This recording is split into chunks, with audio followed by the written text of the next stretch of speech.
All right, hey guys, welcome. I wanted to do a quick test. I just got in the mail my Oculus Quest 2, and I wanted to see how good the microphone on this sounds compared to a Rift CV1. So I actually plugged these up, did a quick test, and I'll also show you some gameplay of our game Starship Commander running on the Quest 2 because I know that was another big ask on the community. So let's dive in and let's get started. Okay, for this test here, I've actually removed the noise gate on my microphone, so if I'm really quiet, you can hear how noisy it is in here. It gets kind of louder. But the interesting thing is that this Quest 2 microphone has some noise processing in it that's like way better than what I'm used to hearing. So really quick caveat, the microphone only works if you have the headset on. I'm triggering it by putting my hand inside of the little thing here, which just triggers it on. That's just a little trick. Hey everybody, I'm talking. What's going on? I'm looking at the fan and now I'm looking away from it. And it's gonna make a lot of noise reduction, hopefully, and sound crystal clear. So let's go ahead and do another test recording with the old Oculus Rift. This is a CV1. The Rift actually has its own microphone, and it shows up as a separate device in the sound devices up here, as you can see. It says Rift microphone. Hi, this is another test of the Rift CV1 microphone. I'm talking straight into it. Now I'm looking at the fan. It probably is going to blow all crazy and get noisy. Now I'm going to look away and then talk straight into this. Oh my god, that means the microphone on the Quest 2 is better than the Rift CV1. Holy smokes. They must be using some AI noise reduction on the chipset here, and it sounds really damn good. And when we played it on the game, it just worked. I just plugged it up and it just worked. So, what's interesting about this is I noticed you can play Steam VR games, and that was one thing that I was like kind of worried about. It's like, oh, this Oculus Link thing, maybe it's not going to work for Steam games, but you can actually just turn on Steam, you can point at a game, and then start playing it immediately. So I'm going to go ahead and launch our game Starship Commander Arcade, and it should just load up and show up on the screen. Sorry. How old are you? Oh, we're getting personal now. I'm 32 years old. Shut up. I've been flying for over 10 years. Apologies, go ahead. Where are we going? The spy station we're supposed to investigate Shut is up. out near Tycho 7. Oh, sorry. Let's go. Okay, but before we get started, I'm wondering, how old are you? 69. 69?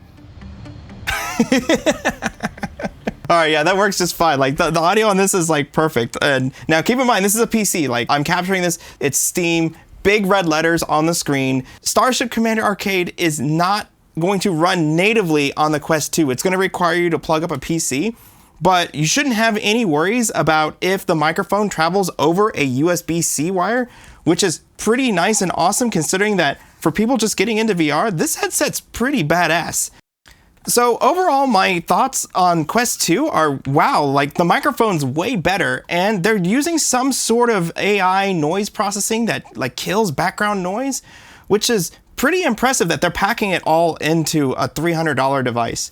And not only that, but you can play games that are high quality VR titles on your PC if you have a gaming PC. If not, you can always just play the games on the mobile games that are on Quest 2. So the things that you're going to need to get started are pretty simple. You're only going to need a USB-C cable that can plug into the USB ports on your computer. If you got USB-C on your computer, C to C works just fine. If you only have A's on there, you need a C to A cable, or you can get these little adapters here, like this right here, which takes a USB-C in, and then you can convert it to USB-A on the other side, which is quite awesome. So I have this C to C cable.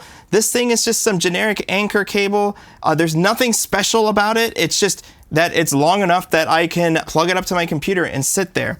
Now, I don't think you're going to be doing any room scale stuff on this because I don't know how long this cable is going to go, but you can plug it up and do seated experiences, and our game is a seated experience. And frankly, when I'm doing demos, this is going to be way better because I can just bring a laptop and a cable and let people play the game and experience what it's like to do full voice interaction with characters in a game. It's going to make good use of the high quality microphone that's in here, and you'll have really high quality results.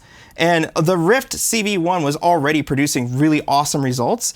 And when I played this, I was just surprised that when I just plugged it in, it just worked. I didn't have to set any settings or tweak any microphones. Like, the future's pretty great.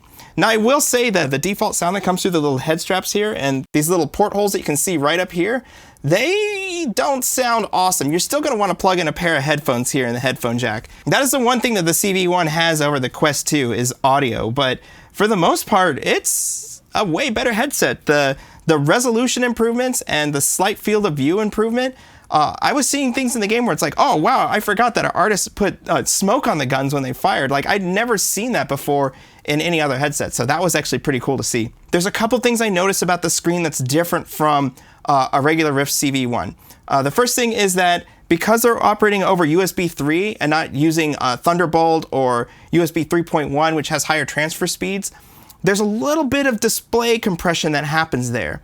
And because the fact that this is higher resolution, I noticed it in like the dark areas where I know there should be a lot of detail, and I knew it because that was what my game is like, and I've been in there for thousands of hours to make sure that everything looks right and is there. But I really doubt that most people would notice that. Another thing too is if you're playing PC VR games, all the PC VR headsets have a wider color gamut. It's pretty similar to Adobe RGB color gamut. And the screen on this feels more like an sRGB or standard gamut. And what that means is that games that are designed for the wider color gamut display, when they play back on the Quest 2, they're gonna look a little muted, not as colorful. But other than that, this is a pretty awesome headset, and I'm actually really impressed for the price because I spent $800 on this Rift CV1, and it didn't even come with touch controllers. So, I mean, that's just the price of being an early adopter. But what do you guys think? Tell me in the comments. Is there anything else you want me to take a look at on the Quest 2? Also, don't forget, we live stream every Saturday at 5 p.m. Pacific, 8 p.m. Eastern, so you should hit that subscribe button so that you get notified when we do. We like to play a lot of VR games and retro games, and we just have a good time because it's just us drinking on the weekends. So anyway, have a good time, and happy questing.